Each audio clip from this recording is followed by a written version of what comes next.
Hello everyone! Another quick and easy recipe na naman po tayo. Ang recipe natin for today is fried fish fillet with sweet corn style.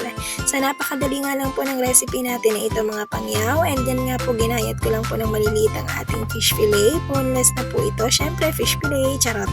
And then nga po mga pangyaw, naglagay lang po ako ng 1 piece of egg. Yung yellow lang po ang nilagay ko dito. And salt. And then white pepper at saka po ang cornstarch natin. So, i-mix ko lang po ito mga pangyaw, and after ko po siyang i-mix mga pangyaw, ganito na po ang itsura niya. So, dapat po mga pangyaw, dry po yung ating fish fillet. Kaya make sure po na yung fish fillet natin is dry kapag nilagyan po natin ng ingredients. And syempre, after ko nga pong gawin yan, ay prinito ko na po ang ating fish fillet. And nasa medium lang po yung heat ng fire natin mga pangyaw. And make sure po mga pangyaw na hindi po masusunog ang fish fillet natin. Once na nag-golden brown na po siya mga pangyaw, is okay na po yun. And promise mga pangyaw, napakasarap po talaga nito, papatok sa mga kabataan. So, talagang mauubos at mauubos nila ang kanilang pagkain.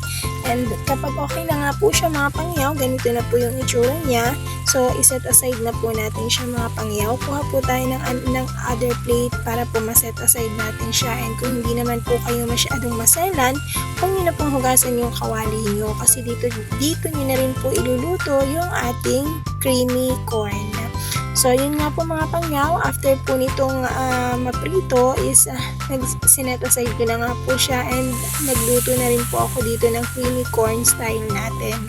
So, actually mga pangyaw, wala na po akong nilagay dito na another ingredients. So, konting tubig lang po ang nilagay ko dito, and then yung white ng egg natin. So, yun lang po. Stir lang po until creamy na po siya mga pangyaw, and after po niyan tapos na po, and then ilagay niyo lang po siya sa top ng ating fish fillet, and napakabilis po, di ba?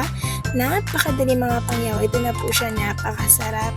So thank you for watching mga pangyaw. Bye.